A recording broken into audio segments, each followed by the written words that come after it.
Hello everyone, welcome to my YouTube channel. I am Dr. Meenakshi Gupta from Pine Coaching Classes, and today we will start our fourth chapter from NSO class 2 book and the topic is food.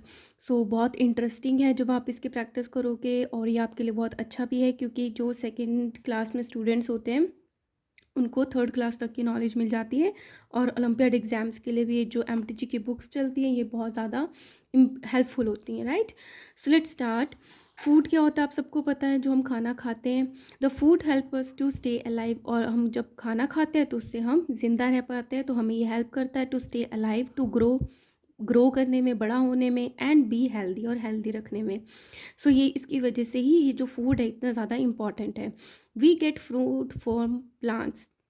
हमें food कहाँ से मिलता है, एक तो plant से मिलता है और इसका एग्जांपल है rice, wheat etcetera, and animals. और कुछ जो फूड है वो हमें एनिमल्स भी देते हैं, like milk, meat, eggs etcetera. तो किस किस से मिला हमें फूड, प्लांट से भी मिला, एनिमल से भी मिला।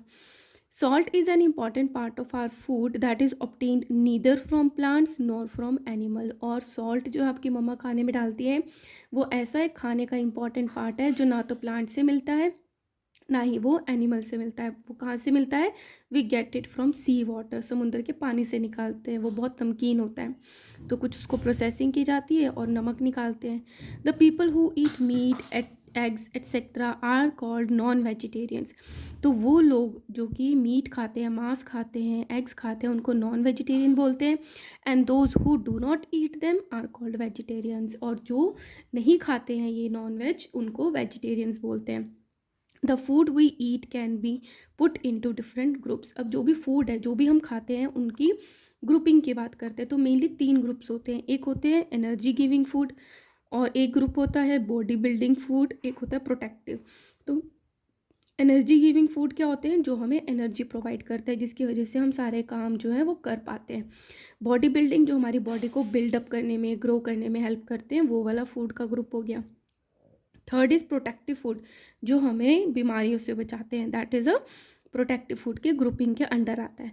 तो एनर्जी गिविंग फूड क्या होते हैं, जैसे सारे के सारे अनाज हो गए या फिर ऑयल हो गए, शुगर हो गया, ये सारे के सारे एनर्जी गिविंग फूड होते हैं। The food that give us energy to work, to play and to do other activities, वो एनर्जी गिविंग फूड होते हैं। एग्जाम्पल है सीरियल, सारे अनाज, जैसे गेहूँ हो गया, मक्का हो गया, ज्वार हो गया, ऑयल एट्सेट्रा। तो यहाँ पे शुगर गिवन है, पटैटो है, ब्रेड है, ऑयल है, राइस है। तो ये सारे के सारे क्या है, एनर्जी गिविंग फूड है। Next is body building food, जिसको खा के बॉडी बनती है। वो होते हैं मेनली प्रोटीन डाइट्स होती हैं जिसमें प्रोटीन बहुत होता है। The food that help us to grow and build up our bones and muscles. तो वो वाले फूड जिसको खाकर हमारी बोन्स और मसल्स डेवलप होती हैं, तो वो वाले फूड का ग्रुप क्या है, बॉडी बिल्डिंग फूड है। Example is eggs, meat etcetera. तो ये सारे क्या हैं, बॉडी बिल्डिंग फूड है। थर्ड इज़ प्रोटेक्टिव फूड, जो हमें प्रोटेक्ट करके रखते हैं, किससे, बीमारियों से। The food that help us to stay healthy and fight diseases, जो हमें एक तो हेल्दी रखते हैं, या हम किसी इन्फेक्शन के कांटेक्ट में आ जाते हैं तो हम उससे बचते हैं, या उससे लड़ते हैं तो उसमें हमारे अंदर इम्यूनिटी पावर बन जाती है, तो हम अच्छे से जल्दी ठीक हो जाते हैं। For example fruits and vegetable etcetera, ये है प्रोटेक्टिव फूड। अब है हेल्दी ईटिंग हैबिट्स की, हमारी हैबिट्स क्या होनी चाहिए कि हम हेल्दी रहें। तो कुछ हैबिट्स हैं, ये है डूज, मतलब ये हमें करने चाहिए, ये है डोंट्स, मतलब ये नहीं करना चाहिए। तो क्या क्या करना चाहिए, eat meals at the proper time पे हमें अपना मील लेना चाहिए। जैसे ब्रेकफास्ट है वो सुबह के टाइम पे ले लो, उसको स्किप मत करो। इस तरीके से लंच है, डिनर भी टाइम पे कर लो, बहुत लेट मत करो। तो हमें जो मील्स है प्रॉपर टाइम पे लेनी चाहिए। Eat clean and fresh food in a clean plate, जो खाना है वो साफ़ सुथरा होना चाहिए, फ्रेश होना चाहिए, और जिस प्लेट में हम खाते हैं वो भी प्लेट जो है वो क्लीन होनी चाहिए। Next is wash your hands before and after eating, खाना खाने से पहले और खाना खाने के बाद हैंड्स को वॉश करना चाहिए। Rinse your mouth after eating, और खाना खाने के बाद अपने माउथ को रिंस करना चाहिए, पानी से कुल्ला करना चाहिए।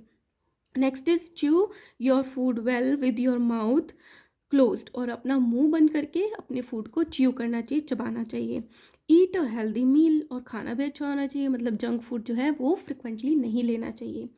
डोंट्स, क्या नहीं करना है, तो इस तरीके से रीड करेंगे, डोंट ईट टू मच और टू लिटल फूड। बहुत ज़्यादा नहीं खाएंगे, बहुत कम नहीं खाएंगे। Don't eat with dirty hands, dirty hands के साथ खाना नहीं खाना है।